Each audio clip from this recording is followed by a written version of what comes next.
हाँ हो मास्टर साहब बताएं कि जे जैसे रहा था वैसे जाना था। तू नहीं जाना था इंस्टाग्राम का इनके जमाने में रहा नहीं बात जाने का बेचारू। आजकल की जमाना में का जान ला गुरुदेव, अगर एक घरे में अगर 5 प्राणी हैं तो हम दावे के साथ कही थी 5 मोबाइल हुए बड़कनी 5 मोबाइल हुए। अब वैसा कौन लड़का है कौन लड़की है यहाँ ससुर हमार से बात छोड़ा बुढ़वे जब इंस्टाग्राम चलावत है और बतावत है जे जैसन बा वैसन जाना था आन के बतावत हो सहूर बापन के नहीं देखा दूसरन को देखा था। सुपवा बोले तो बोले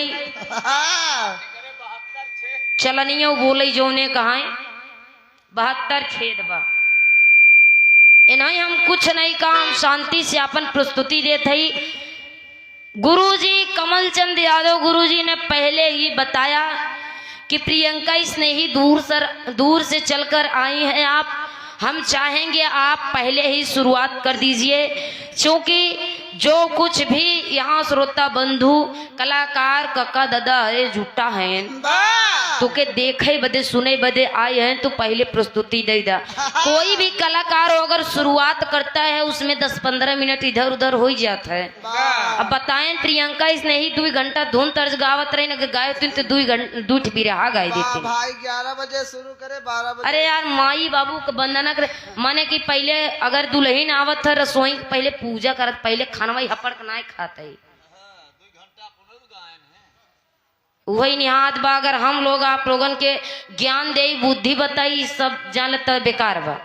हमको लोग के खुद ही आप लोग के ज्ञान दे चाहिए कि लड़कियां हो कम से कम। हम तो यह चाहते चाहिए जैसी कलाकार से हमारे कार्यक्रम हम सीखने का कोशिश करते हैं कि कलाकार क्या गाया है इसका हम क्या करें कैसे करें उसका निष्कर्ष कैसे होगा। अब बतावत है हर बतिये पे हमरे पाल भैया बताएं कि इंस्टाग्राम एक देना सीमा पाकिस्तान से चली आ रही। इंस्टाग्राम और फेसबुक के देन बाटे सीमा पाकिस्तान से चली आई हिंदुस्तान में जो उनके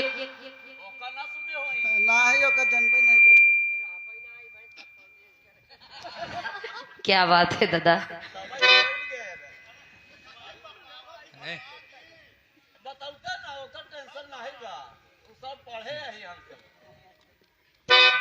बताएं कि जैसे बा वैसे ई जान लिया ई आज कमलचंद यादव गुरुजी के जोन बेटवा बा बेटवा जोन दुल्हा बन के आई भी बड़ी सौभाग्य के बात बा।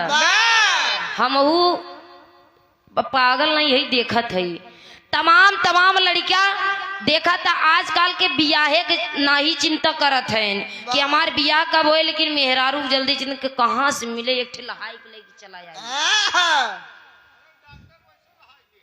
जानत हो ना।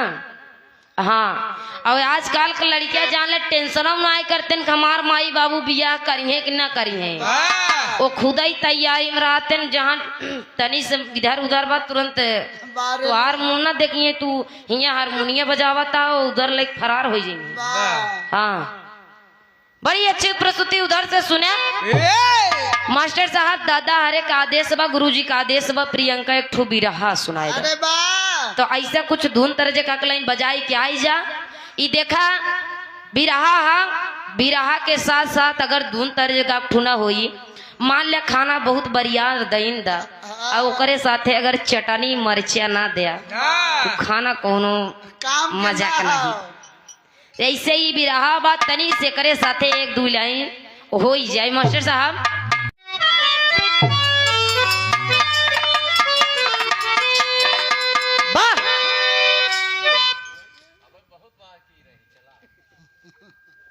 ठीक है कोई बात नहीं।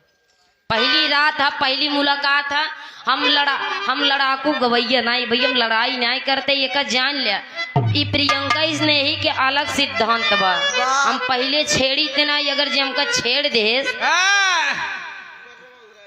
तो का छोड़ी तना लोग के पहली रात हमार लोग के कई रात पहली रात है पहली मुलाकात है बहुत बहुत धन्यवाद बा आपके गायकी में 4 चांद लगे। पहली बार सुनई के मिला अब पहली बार देखई के मिला कि हाँ भैया कोनो आजकल के जान ले सबसे बड़ी समस्या आई के अगर मोबाइल न होत ना तो इतना कुल बात बढ़बई न करत। पहले के जमाना में अगर संदेश भेजे को तो चिट्ठी तार से भेजे, लेकिन अब अगर कोनो भी बात होत बा एक एक मिनट के बाद फोन से चला जाता बा। लाइटिंग में घुसरा है लेकिन हाल चाल लेता हूँ।